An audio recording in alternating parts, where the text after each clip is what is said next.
नमस्कार विद्यार्थी मित्रांनो, मी डॉक्टर संजय पगार, सहयोगी प्राध्यापक भूगोल विभाग.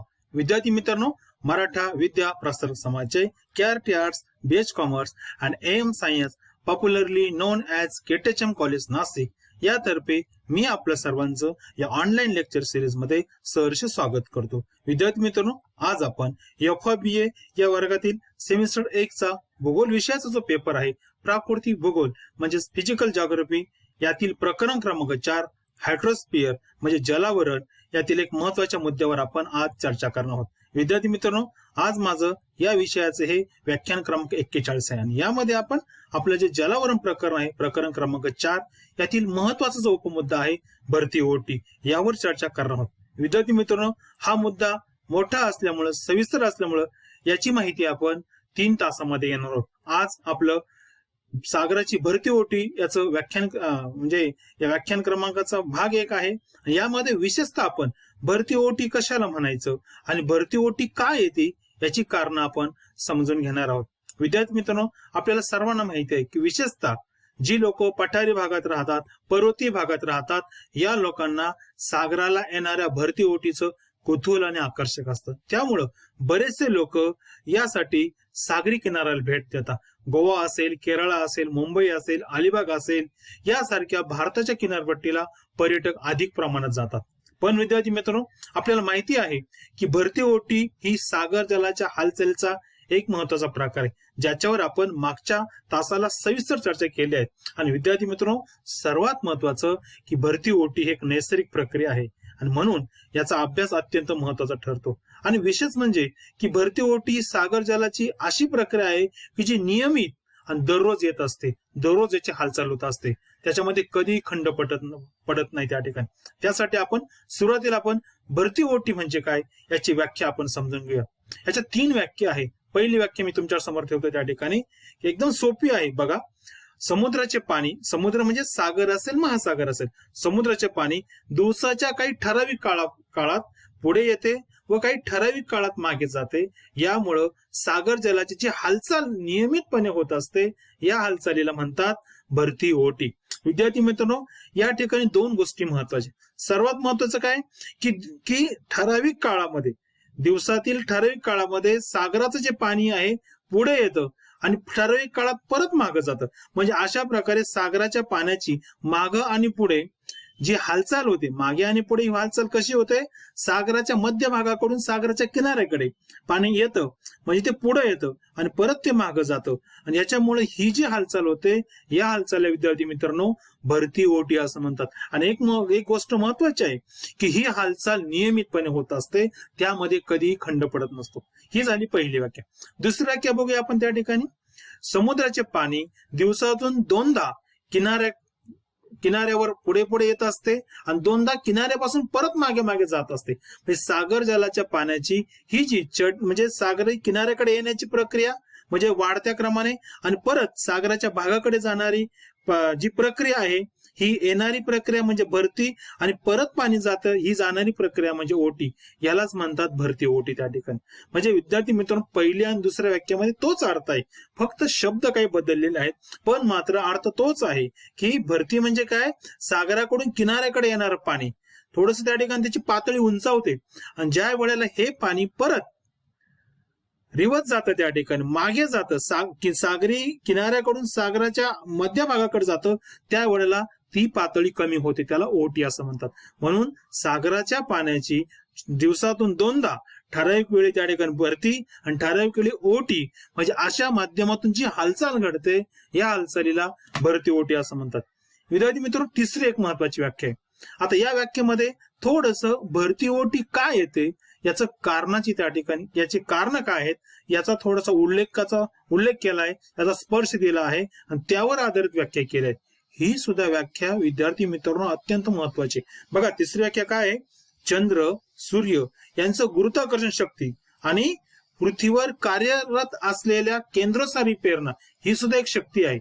म्हणजे या तिघांच्या एकत्रित प्रभावामुळे सागर जलाच्या पातळीमध्ये होणारी नियमित वाढ म्हणजे नियमित चढ म्हणजेच त्याला आपण भरती असं म्हणतो, आणि उतार म्हणजेच त्याला ओहोटी असं म्हणतो. म्हणजे अशा प्रकारे चंद्र आणि सूर्य यांच्या गुरुत्वाकर्षण व पृथ्वीवर कार्यरत असलेल्या केंद्रस्थानी प्रेरणा यांच्या एकत्रित प्रभावामुळे सागरी जलाच्या पातळीत नियमित चढ म्हणजे भरती व होणारा उतार म्हणजे ओहोटी होय. म्हणजे अशा प्रकारे या व्याख्येमधून आपल्याला सांगता येतं. काय महत्वाचं याच्यामध्ये? 3 गोष्टी महत्वाच्या. पहिली गोष्ट काय सांगितली मी, की सागर जलाची हालचाल का होते याचा उल्लेख केलाय. मग 3 घटक त्याने सांगितले. एक चंद्राचं गुरुत्वाकर्षण शक्ती, सूर्याची गुरुत्वाकर्षण शक्ती, आणि तिसरं महत्वाचं पृथ्वीवर जे कार्यरत असलेली केंद्रस्थानी प्रेरणा आहे, जी पृथ्वीच्या परिवलन प्रक्रियेमुळे तयार होते. ही जी प्रक्रिया आहे, ही केंद्रस्थानी प्रेरणा जी आहे, या 3 गोष्टीमुळे पृथ्वीवरील जे सागराचं जे पाणी आहे ते यांच्या तिघांच्या प्रभावामुळे त्यांच्या पातळीमध्ये जी वाढ होते, जी नियमित वाढ होते त्याला चढ किंवा भरती असं म्हणतो, आणि जी नियमित उतार होते याला आपण ओहोटी असं म्हणतो. म्हणजे अशा प्रकारे या तिसऱ्या व्याख्येमध्ये कारण आणि त्याचा परिणाम या माध्यमातून त्यांनी भरती ओहोटीची व्याख्या केली आहे. म्हणजे थोडक्यात म्हणजे काय, की दिवसामध्ये जी 2दा सूर्य म्हणजे दिवसा ठराविक काळामध्ये सागराचं पाणी किनाऱ्याकडे येतं, मग त्या ठिकाणी भरती येते, आणि ठराविक काळामध्ये परत सागराकडे जातं, ओहोटी होते. म्हणजे अशा प्रकारे सागर जलाची नियमित जी हालचाल होते, या हालचालीला त्या ठिकाणी भरती ओहोटी असं म्हणतात. तुम्ही तिन्हींपैकी कोणती व्याख्या द्या, तिन्ही व्याख्यांचा अर्थ एकच आहे, सागर जलाची हालचाल होते. आता विद्यार्थी मित्रांनो, आपण भरती आणि ओहोटी हे 2 शब्द थोडे सेपरेट बघूया, एक स्वतंत्रपणे त्यांची व्याख्या बघूया, म्हणजे तुमच्या अजून लक्षात येईल त्या ठिकाणी. पहिल्यांदा आपण बघूया भरती कशाला म्हणतात. परत एकदा बघा, आता सुरुवातीला आपण भरती ओहोटी यांची एकत्रित व्याख्या बघितली. आता आपण फक्त भरती म्हणजे काय बघा, व्यवस्थित बघा त्या ठिकाणी, की जेव्हा समुद्राचं पाणी किनाऱ्याजवळ येऊन किनाऱ्याचा काही भाग पाण्याखाली झाकला जातो तेव्हा त्याच भरती असं म्हणतात. बघा, हा इकडे बघा तुम्ही त्या ठिकाणी, हा फोटो बघा, हा त्या ठिकाणी सागर किनाऱ्याचा फोटो आहे, आणि बघा या ठिकाणी पाणी बघा. आता हे जे येतं त्या ठिकाणी, हे पाणी जे येतं हे त्या ठिकाणी भरतीच्या रूपात येतं त्या ठिकाणी. म्हणजे इथं काय म्हटलंय व्याख्येमध्ये, जेव्हा समुद्राचं पाणी किनाऱ्याकडे येतं आणि त्यामुळं किनारपट्टीचा काही भाग या पाण्याखाली झाकला जातो तेव्हा त्यास भरती असं म्हणतात. थोडक्यात सागराचं जे अंतर्गत पाणी आहे ते किनाऱ्याकडे येणं, वाहत येणं, त्याची पातळी उंचावणं याला भरती असं म्हणतात. आणि विद्यार्थी मित्रांनो, सर्वात महत्वाचं की सागराच्या पाण्याच्या पातळीत वाढ जी होते, त्या वाढ होण्याची जी हालचाल घडते, या हालचालीला विद्यार्थी मित्रांनो भरती असं म्हणतात. आता आपण ओहोटी बघू. ओहोटी कशाला म्हणतात बघा. भरतीनंतर काही वेळानं काय होतं, परत समुद्राचं पाणी एका विशिष्ट पातळीपर्यंत हळूहळू कमी होते, उतरत जाते. त्या विशिष्ट पातळीमुळे त्यामुळे काय होतं, सागराचा जो भाग आहे, सागरी किनारपट्टीचा भाग, तो परत उघडा पडू लागतो, याला ओहोटी असं म्हणतात. बघा, आपण भरतीमध्ये काय पाहिलं, सागराचा किनारा पाण्याखाली जातो, बरोबर. आणि आता काय बघितलं, ओहोटीमुळं भरतीची प्रक्रिया पूर्ण झाली की ओहोटीची सुरुवात होते.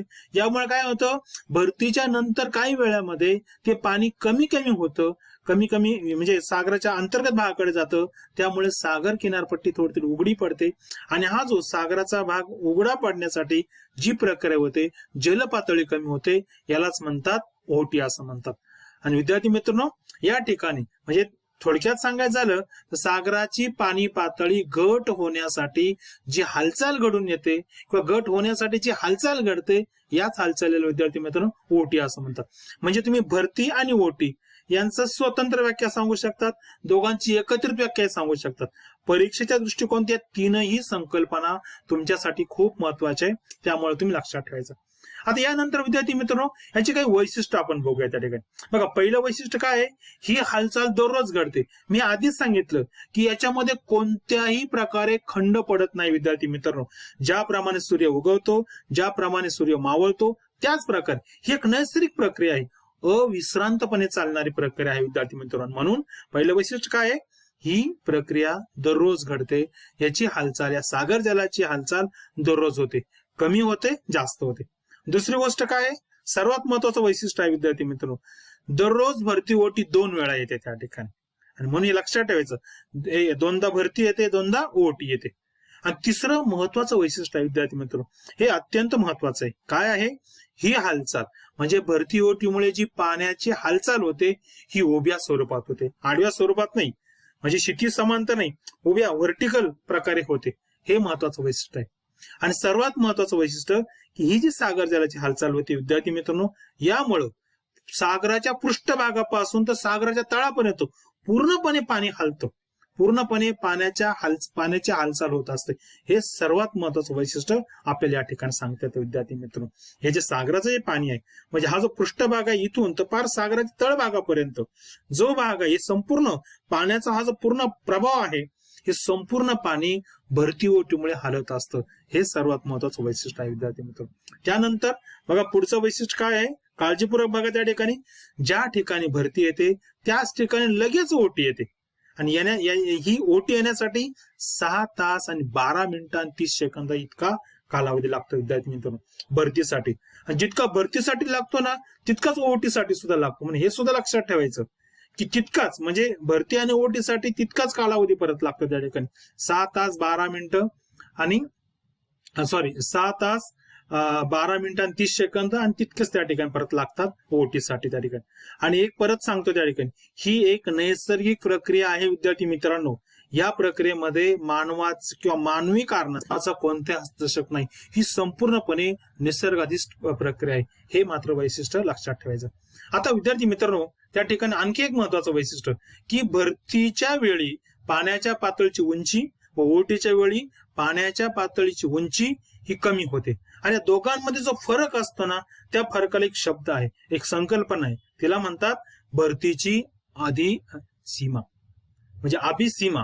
भरतीची अभिसीमा म्हणजे याचा अर्थ काय, जी पातळी आहे भरतीची आणि ओटीची जी कमी पातळी आहे भरतीची जास्त पातळी यांच्या उंचीमध्ये जो फरक आहे या फरकाला विद्यार्थी मित्र म्हणतात भरतीची अभिसीमा. शब्द लक्षात ठेवायचा आहे, अत्यंत महत्वाचे. आता यानंतर विद्यार्थी मित्रांनो भरती ओटीची कारण काय आहे, 3 प्रमुख कारण आहे. या 3ही कारणावर आपण चर्चा करूया त्या ठिकाणी. पहिलं कारण आहे, सर्वात महत्वाचं कारण आहे की चंद्राची गुरुत्वाकर्षण शक्ती. आपल्याला माहिती आहे, न्यूटनचा नियम माहिती आहे की हे सर्व सूर्यमालेतील ग्रह जे आहे त्या प्रत्येकाला गुरुत्वाकर्षण शक्ती आहे. पृथ्वीला गुरुत्वाकर्षण शक्ती आहे त्याचप्रमाणे चंद्राला सुद्धा गुरुत्वाकर्षण शक्ती आहे. मग चंद्राची गुरुत्वाकर्षण शक्ती जी आहे विद्यार्थी मित्रांनो ही सर्वात महत्वाची आहे. पृथ्वीवर जी भरती ओटी येते सागराला त्यासाठी महत्वाची. बघा काय आहे, पृथ्वीवर समुद्राला येणाऱ्या भरती ओटीला चंद्र आणि सूर्य या दोघांची गुरुत्वाकर्षण शक्ती मानली जाते. पण विशेषतः याच्यामध्ये बघा चंद्राची गुरुत्वाकर्षण शक्ती सूर्यापेक्षा 2.5 पटीने जास्त आहे. का बरं जास्त आहे, याचं एकमेव कारण की चंद्र जो आहे तो सूर्याच्या तुलनेनं पृथ्वीच्या जवळ आहे त्या ठिकाणी. हे महत्वाचं कारण आहे. आणि त्याच्यामुळं अंतर कमी असल्यामुळं चंद्राच्या गुरुत्वाकर्षण शक्तीचा परिणाम पृथ्वीवरील भरती ओटीवर होत असतो. आणि म्हणून या ठिकाणी लक्षात ठेवायचं आहे. आणि मग बघा हे अंतर किती आहे, पृथ्वी आणि चंद्राचं अंतर आहे 3,82,144 किलोमीटर. आणि तुलनेने सूर्य लांब आहे. सूर्याचं अंतर किती आहे पृथ्वीपासून, जवळपास 14 कोटी. म्हणजे विद्यार्थी मित्रांनो लक्षात ठेवा 14 कोटी किलोमीटर इतका अंतर आहे. आणि म्हणून सूर्य लांब आहे. आणि त्याच्यामुळे विशेषतः विद्यार्थी मित्रांनो आता बघा आकृतीकडे बघा त्या ठिकाणी. या आकृतीमध्ये काय काय महत्वाचं आहे, हा चंद्र आहे.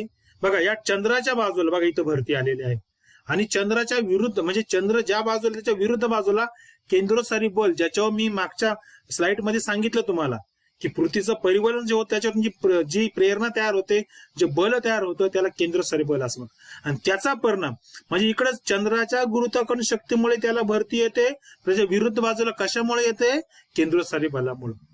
आणि त्याच्या विरुद्ध बघा इकडे ओटी येते, कारण इकडं चंद्राच्या गुरुत्वाकर्षण शक्तीचा परिणाम त्या ठिकाणी होत नाही. म्हणून हे महत्वाचं आहे. म्हणून हे सर्वात महत्वाचं पहिलं कारण काय आहे, चंद्राची गुरुत्वाकर्षण शक्ती. आणि मागे सांगितल्याप्रमाणे पृथ्वीच्या परिवलनामुळे पृथ्वीचा प्रत्येक भाग 24 तासामध्ये एकदा तरी चंद्रासमोर येतो. तो ज्या वेळेला चंद्रासमोर येतो विद्यार्थी मित्रांनो त्यावेळेला त्या ठिकाणी काय होते, भरती येत असते त्या ठिकाणी. म्हणून लक्षात ठेवायचं त्याच्या विरुद्ध बाजूला भरती काय येते, केंद्रोत्सारी प्रेरणेमुळे, केंद्रोत्सारी बलामुळे. म्हणजे पहिलं महत्वाचं कारण काय आहे, चंद्राची गुरुत्वाकर्षण शक्ती. आता या ठिकाणी हा हा हा जो भाग आहे हा दक्षिण ध्रुवाचा भाग किंवा ध्रुवाचा भाग आहे आणि हा ध्रुवाचा आहे. ध्रुव हा केंद्रस्थानी ठेवून तुमच्या समोर ही आकृती ठेवली आहे. लक्षात ठेवायचं, ही आकृती परीक्षेला आपल्याला जर मोठा प्रश्न आला त्यावेळेला काढावं लागेल. हे लक्षात ठेवायचं. त्या ठिकाणी आकृतीशिवाय तुम्ही हे स्पष्टीकरण चांगल्या प्रकारे देऊ शकत नाही, म्हणून आकृतीला त्या ठिकाणी महत्व आहे, हे लक्षात ठेवायचं. दुसरं कारण बघूया त्या ठिकाणी सूर्याचं आकर्षण. आता विद्यार्थी मित्रांनो, सूर्य जरी चंद्रापेक्षा पृथ्वीपासून दूर असला तरी मात्र विद्यार्थी मित्रांनो, विशेषतः पौर्णिमा आणि अमावस्या या दोन दिवशी सूर्य, चंद्र आणि पृथ्वी हे तिघही एकमेकाच्या त्या ठिकाणी एकाच्या सरळ रचित येतात. याच्यामुळे काय होतं, चंद्राची गुरुत्वाकर्षण शक्तीच आहे, पण सूर्याची सुद्धा गुरुत्वाकर्षण शक्ती त्या दिवशी कार्य करत असते. आणि विशेषतः हे एक महत्वाचं कारण आहे. म्हणजे इतर दिवशी ते कारण आहेच, पण विशेषतः पौर्णिमा आणि अमावस्या या दिवशी मात्र हे तिघही ग्रह एकाच सरळ रेषेत असल्यामुळं सूर्याच्या गुरुत्वाकर्षण शक्तीमुळे पृथ्वीवर त्या ठिकाणी भरतीओहोटी अधिक प्रमाणात येत असते. ज्या वेळेला आपण पृथ्वी म्हणजे भरतीओहोटीचे प्रकार बघू त्यावेळेला मी याच्यावर सविस्तर बोलेल. आता फक्त इतकं लक्षात ठेवा की ज्याप्रमाणे चंद्राची गुरुत्वाकर्षण शक्ती ही पृथ्वीवर येणाऱ्या भरतीओहोटीला कारणीभूत असते, त्याच प्रकारे सूर्याची गुरुत्वाकर्षण शक्ती, सूर्याचं आकर्षण सुद्धा त्या ठिकाणी विद्यार्थी मित्रांनो पृथ्वीवर येणाऱ्या भरतीओहोटीला कारणीभूत असते, हे लक्षात ठेवायचं.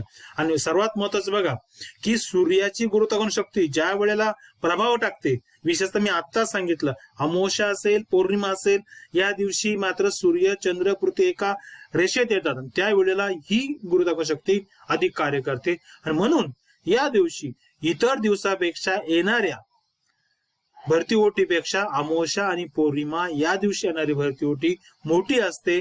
या मागचं प्रमुख कारण विद्यार्थी मित्रांनो ते आहे सूर्याचं आकर्षण, सूर्याची गुरुत्वाकर्षण शक्ती. आणि तिसरं महत्वाचं कारण आपण बोलूया त्या ठिकाणी केंद्रस्थानी शक्ती. मी आता सांगितलं की पृथ्वीचं परिवलन जे घडतं त्याच्यामुळे जी शक्ती तयार होते, जी प्रेरणा तयार होते, याला केंद्रस्थानी प्रेरणा असं म्हणतात. विशेषतः पृथ्वीचं स्वांग परिभ्रमण जे आहे याच्यामुळे सर्व ठिकाणी पृथ्वी जी फिरते स्वतःभोवती, त्याच्यामुळे पृथ्वीच्या सभोवताली सर्व ठिकाणी केंद्रस्थानी प्रेरणा कार्य करत असते.